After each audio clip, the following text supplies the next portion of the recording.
Okay, so in this video, we're going to be talking about Oscar Wilde, and I'd like to connect this video to the one we already recorded about Robert Louis Stevenson. Um, we said that both The Strange Case of Dr. Jekyll and Mr. Hyde and The Picture of Dorian Gray, that is Oscar Wilde's masterpiece, share something. The fact that the protagonist uh, destroys himself in an attempt to get rid of his worst part.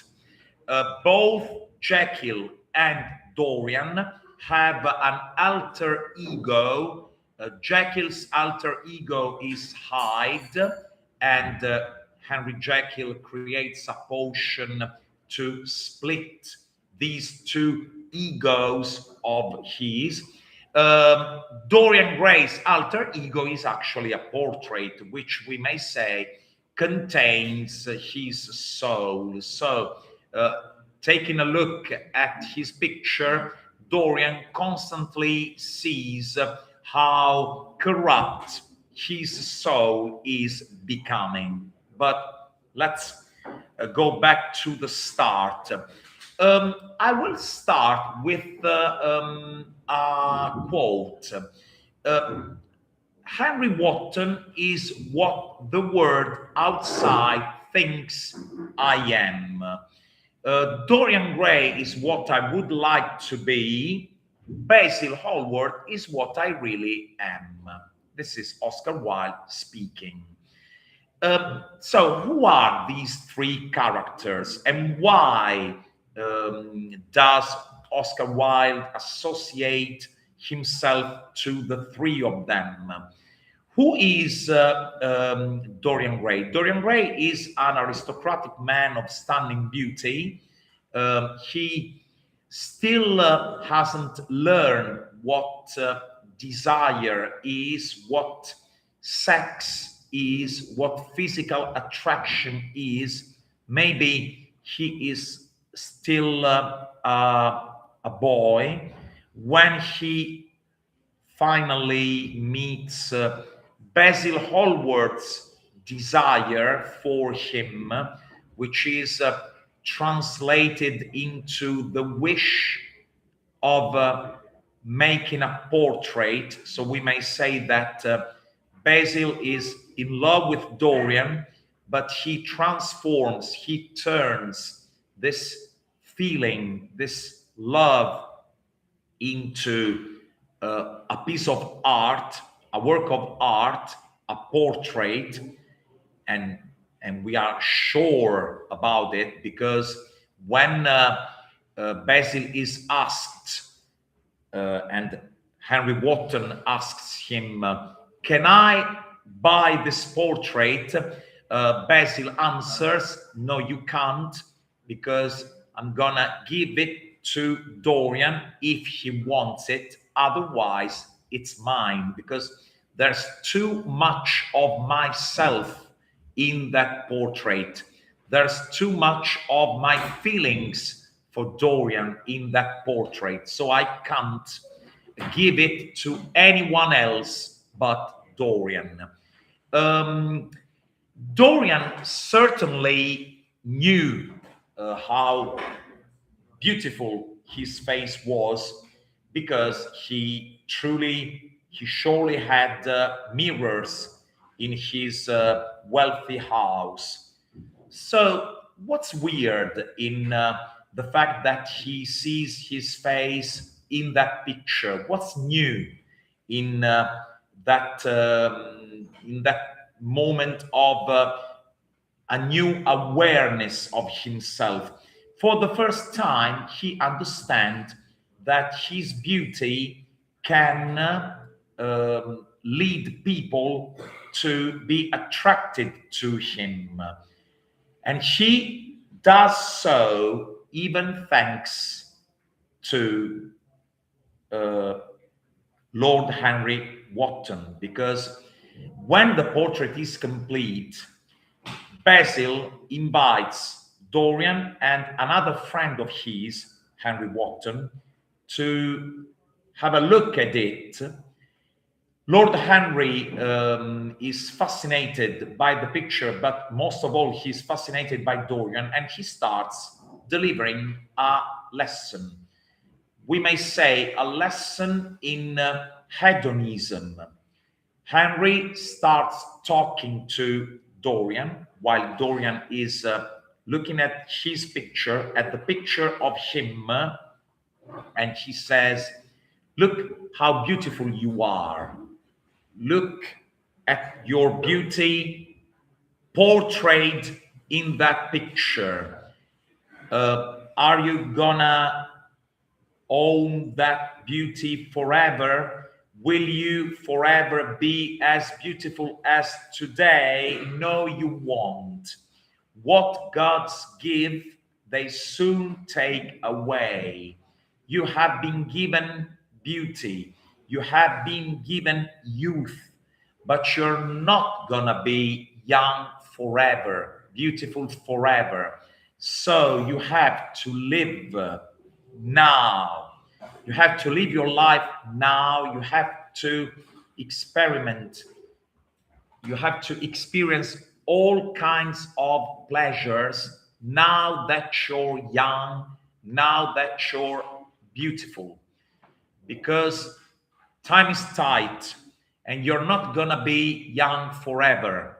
So live fully, live deeply. But what kind of life is the one depicted by Lord Henry?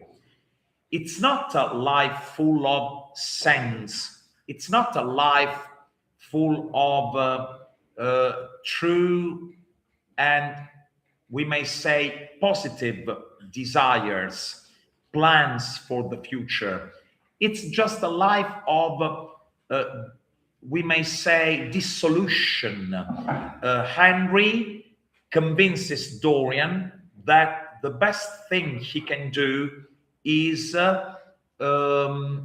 indulging in all kinds of excesses, sex, pleasure to the highest possible level.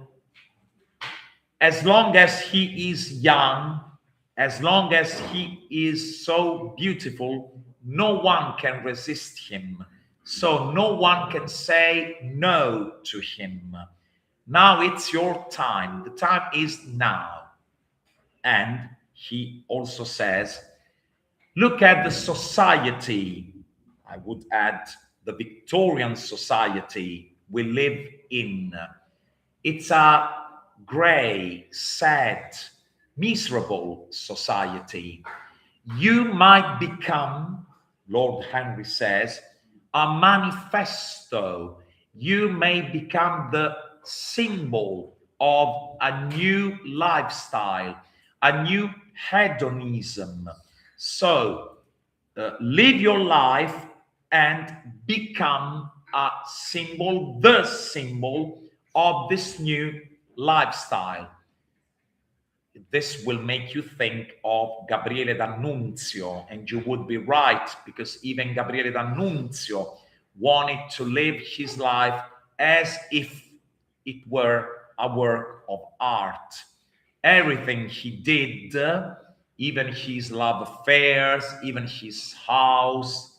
Look at Google D'Annunzio's Vittoriale and have a look at how weird it was, so full of things of all sorts. Look at Eleonora Duse, a famous Italian actress. D'Annunzio was in love maybe with, or maybe she was just an image to show other people, because he could not fall in love with a common woman. Even the woman he was supposed to love had to be, in this case, an actress.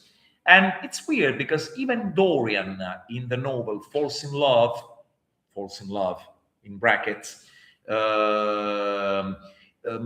with a young lady named Sibyl Vane. He meets her in a theater located in the poor part of London. She is playing the part of Juliet, and Dorian comes on to her, proposes to her. She immediately falls in love with Dorian, but she doesn't understand that all he fell in love with was her art, was the fact that she was an actress. He didn't really love her. And in fact, when Sibyl acts for a second time and Dorian invites Basil and Henry Wotton to go with him and have a look at Sibyl performing on stage, she performs badly, and at the end of the play, Dorian goes to her and says, "I'm not in love with you anymore. I'm gonna dump you." Sibyl commits suicide. She drinks some poison and she commits suicide. The result, the morning after, Lord Henry gets to learn that Sibyl has committed suicide. He goes to Dorian's house and informs Dorian that Sibyl has committed suicide. At first, he's sad, but then Lord Henry congratulates him on this act, on this superb act of fascination. He says, "See, this girl thought she was gonna marry you. She thought that you were in love with her. Then you dumped her.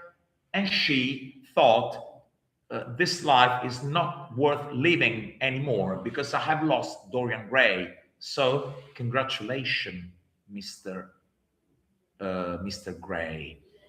And Dorian, for the first time, reacts in a cynical way. He forgets about Sibyl's suicide, and he starts thinking, so it must be true. My friend Basil is in love with me, and he has made a portrait of me. This girl has immediately fallen in love with me, and when I dumped her, she committed suicide. So he starts becoming aware of his beauty and aware of the fact that he could use his beauty to get everything he wanted. But he takes a look at the picture and he sees that the eyebrow, something on his face has changed.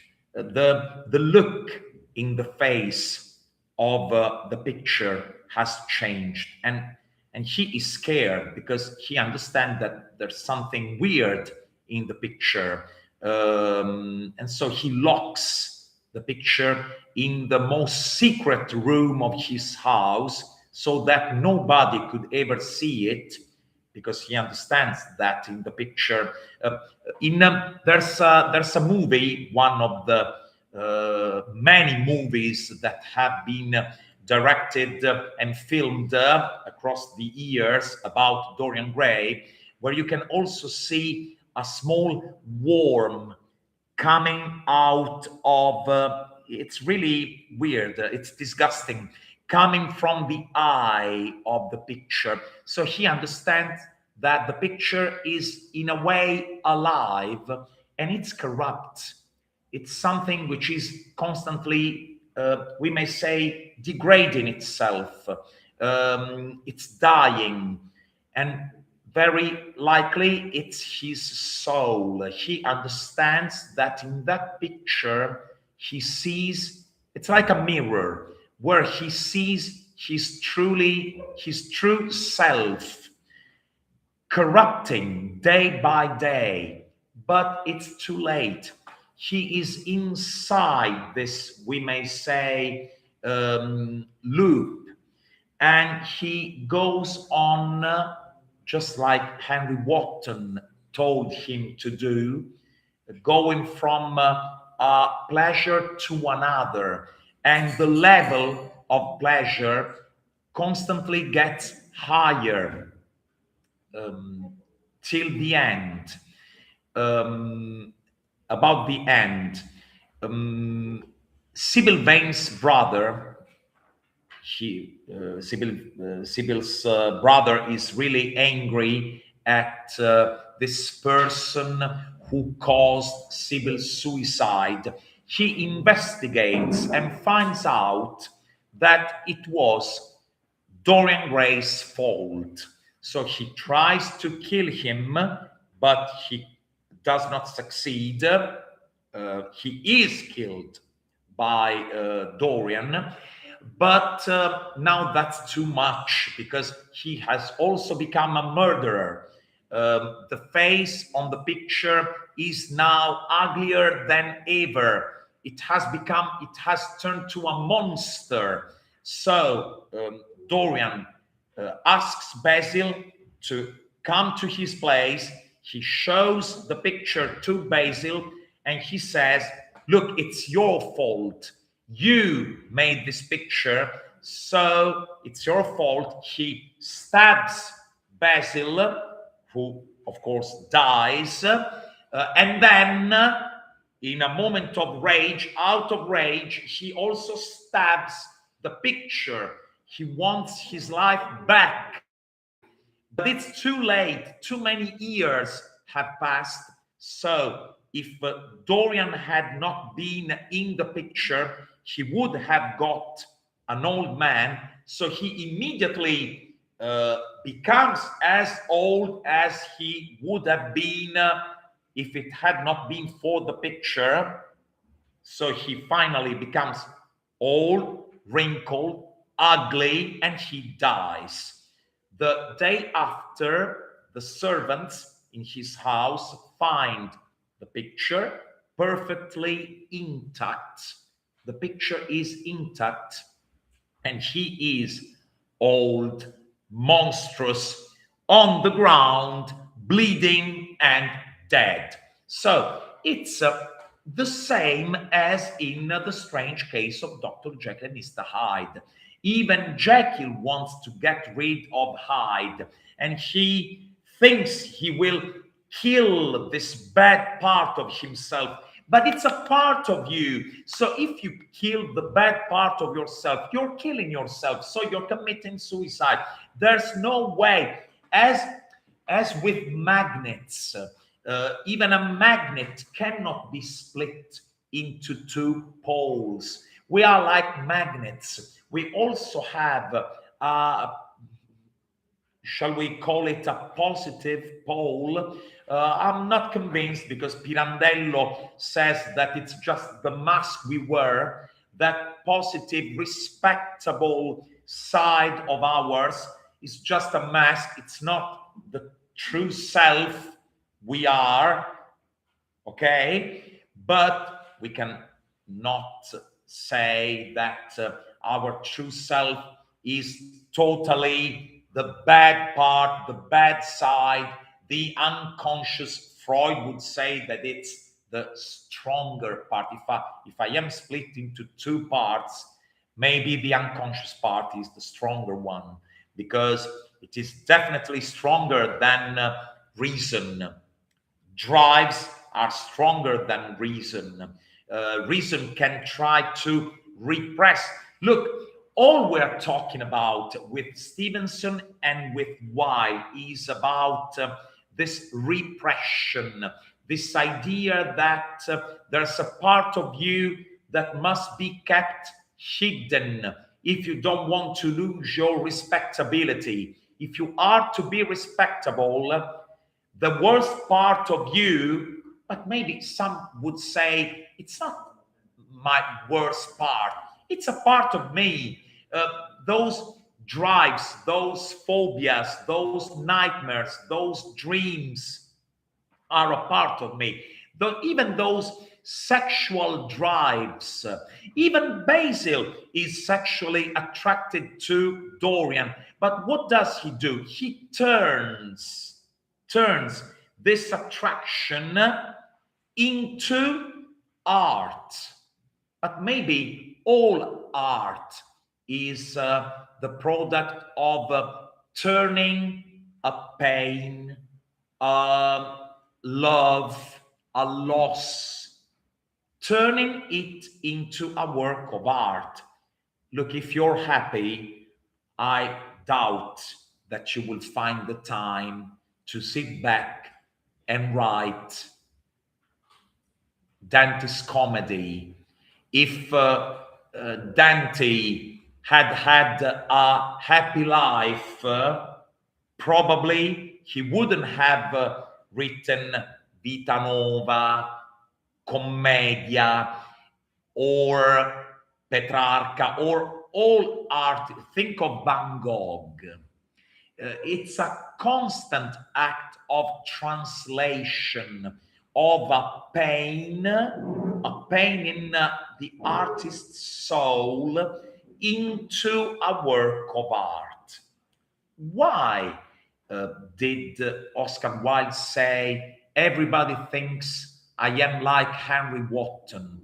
Because Oscar Wilde was prosecuted for having a homosexual love affair with a young man, Alfred Douglas, the son of another aristocrat living in London. After a trial, Oscar Wilde was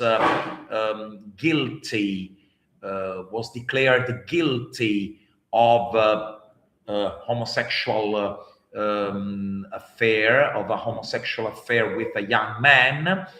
Think that the proof was a poem written by Alfred Douglas. This poem has a name. It is Two Loves. In this poem, Alfred Douglas compares two kinds of love. A first kind of love that can walk in the sun, that does not have to be kept secret. It's basically a love between a man and a woman that can be lived in the sun, in front of others. Then there's a second kind of love between a man and another man that had to be kept secret. So everybody said that Oscar Wilde was guilty, that he and Alfred Douglas actually had an affair, which was illegal at that time. And so he was sent to the Reading jail. Reading is a town. I think it's in the west of London. In Reading, there's a jail where Oscar Wilde was imprisoned for 2 years.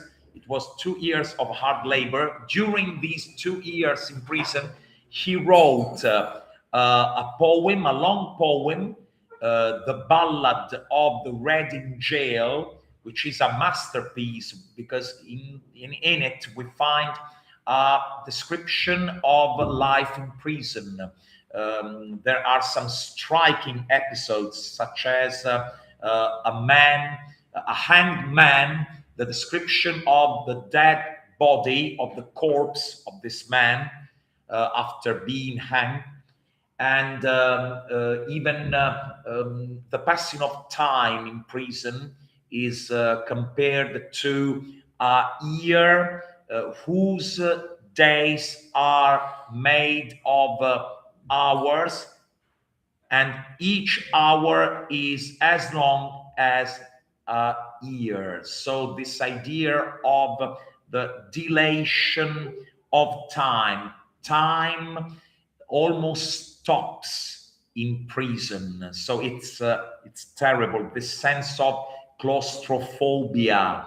Wilde says that it's as if the walls are falling upon me when you're convicted in prison.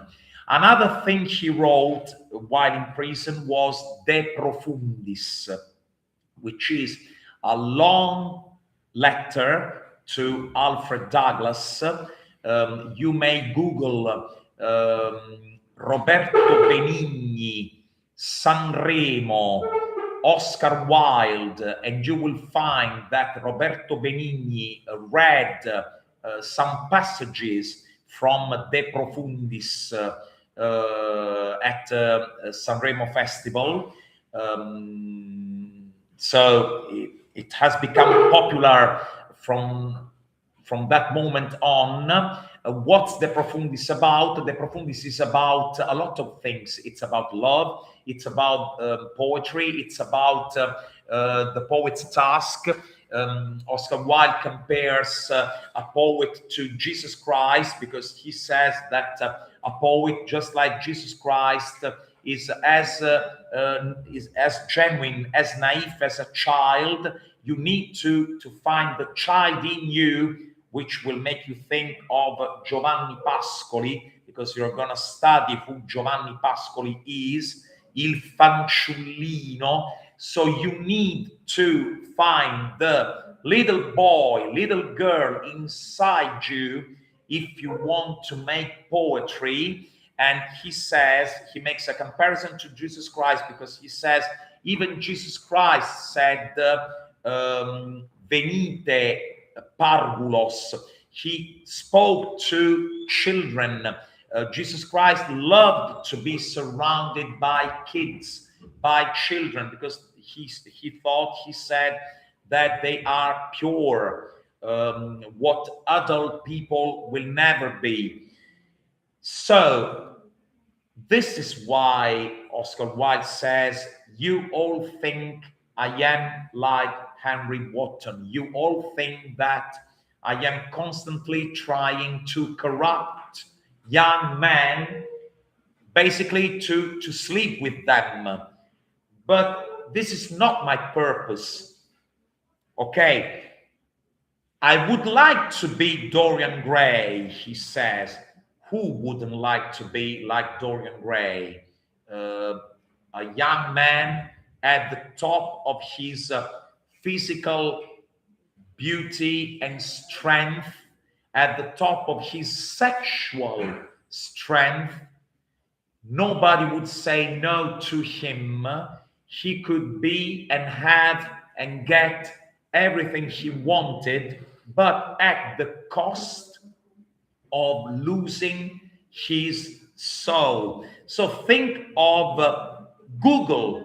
I will try to put it in the comments down this video. The passage in the picture of Dorian Gray where Henry Wotton delivers his lesson to Dorian, a lesson in hedonism, looking for pleasures, stronger and stronger pleasures. This is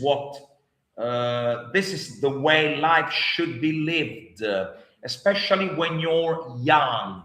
And Lord Henry is not young anymore. So maybe that's why he pushes Dorian to become what he can't be anymore. And maybe he has never been able to do. So he pushes Dorian.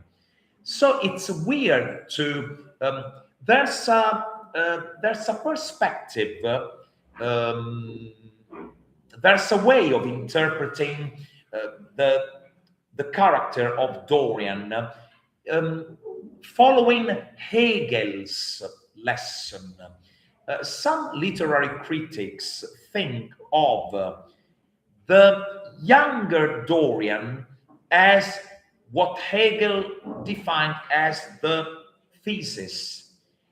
The Dorian after Lord Henry corrupts him as the antithesis. The problem is we will not find any synthesis. There's no synthesis. You do know Hegel. Okay. You will not find the harmony between the younger Dorian before the child, the boy, the boy who still hasn't understood sex, pleasure, attraction, and the older Dorian, the cynical version of Dorian, after Lord Henry's lesson, because it's Lord Henry's bad influence that has transformed Dorian into another person. We will never know what Dorian would have become if she hadn't met Lord Henry. But I should say, even I was gonna say if he hadn't met Basil, but Basil's only fault was loving Dorian, and someday or another, somebody would fall in love with Dorian. Even Sybil Vane falls in love with Dorian, but she falls in love with Dorian after his transformation into a cynical adult man who doesn't care about the pain he causes to other people. For him, Sybil is a trophy. It's like a trophy. Okay, she has fallen in love with me. Basil has fallen in love with me. So 1, 2, how many? 3, 10, hundreds. It's like trophies. So think back of Kierkegaard. Even in that case, the Don Juan phase, it's a matter of seducing other people and being seduced by other people. But this leads to nothing in Kierkegaard's view. But you know that Søren Kierkegaard was a Christian, so it doesn't come as a surprise that the final solution is first, find a girl and get married first, and then when you realize that not even becoming a husband makes you a complete man, go and try to be chosen by God.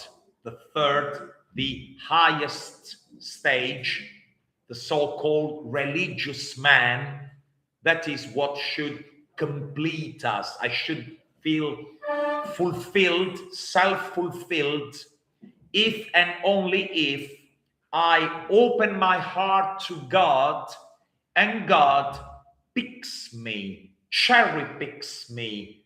There's a kind of predestination in this too. Kierkegaard was, I think he was from Sweden or Denmark. Denmark. So it doesn't come as a surprise that a gist of predestination, even though he's a Catholic man, all Catholics celebrate Kierkegaard every time they can, while on the other hand they despise Friedrich Nietzsche, who is an enemy to the Catholic religion. We're going to see why. So what else can I tell you? So Oscar Wilde's life was deeply affected by what he suffered in prison. A possible thing you might add that another famous victim of this law which prohibited homosexual love affairs was Alan Turing. So don't forget about Alan Turing. Both Oscar Wilde and Alan Turing were victims of the fact that it was illegal to have homosexual relationships, but they both gave a lot to the history of England. And in the case of Alan Turing, he also helped prevent Nazi Germany from invading Britain. Okay, so what more can I say? Don't forget that Oscar Wilde was born in Ireland. He was an Irish man, but she moved to London. He is remembered not only for this novel, because think that The Picture of Dorian Gray is the only novel she wrote, only one novel. He also wrote poems, he also wrote essays. An example of a poem is The Ballad of the Red in Jail. An example of an essay is De Profundis. But what was his best skill was producing comedies. I will mention An Ideal Husband and The Importance of Being Earnest. Wilde's comedies were about Victorian hypocrisy. What Wilde tried to do was making an indictment of how hypocritical Victorian society was. Victorians were hypocrites. They were obsessed with respectability, but in their secret life, they often had other love affairs outside marriage. So basically, they had three lives: a public life, a private life, and a secret life, which they had to keep hidden. So once again, hidden, hide, Jekyll and Hyde. Even Mr. Hyde is the secret life of Henry Jekyll.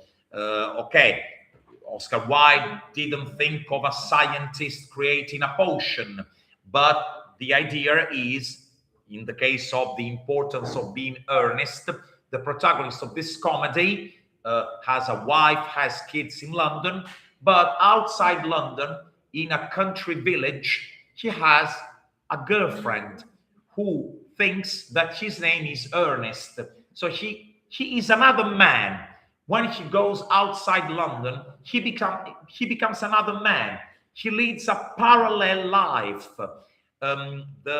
It's fun because Ernest is at the same time a name and an adjective, which is a synonym for honest. So the importance of being earnest means the importance of being earnest, the second name of this character, and the importance of being honest, the importance of respectability. Respectability was everything Victorians cared about. They only cared about respectability, about being respectable. Oscar Wilde led his life as an aristocrat. So basically, he never wanted to be left out. That society he criticized. So I often say that he criticized Victorian society from the inside. He didn't want to go outside that society. He might have become a rebel. No, he likes attending dinners, public dinners in London. He liked being adored as a public figure. So he loved that society. But he knew the mistakes inside that society. First of all, hypocrisy. So he played on two tables. He enjoyed the public life in London. He enjoyed Victorian nights, we may say, but at the same time, he gave a form of criticism of that society in his comedies. So he was a playwright, he wrote for the theater, a novelist, think of The Picture of Dorian Gray, a poet, an essayist. He was born in Ireland.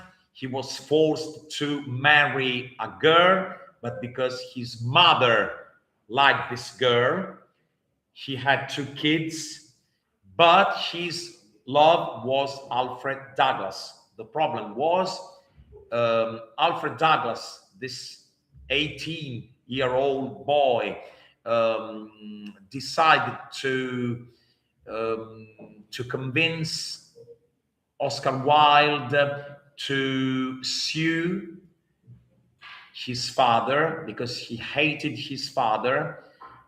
But during the first trial, the accusation were reversed, and the judge started investigating Oscar Wilde's life, private life.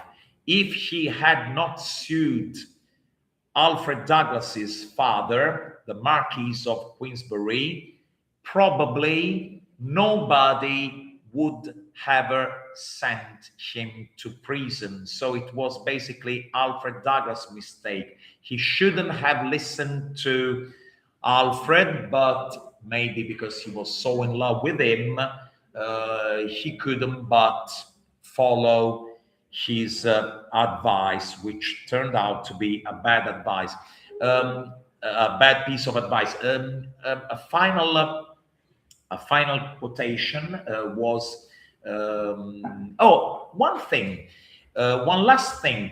When the picture of Dorian Gray was first published, it was censored for pornography. But Oscar Wilde published it again, and the second version of the picture of Dorian Gray was published with a preface. In this preface, which is very famous, Oscar Wilde says that art is useless. All art is quite useless, meaning that we do not buy a piece of art, we do not read a book, we do not take a look at a picture because it has a market value. Art does not have a value.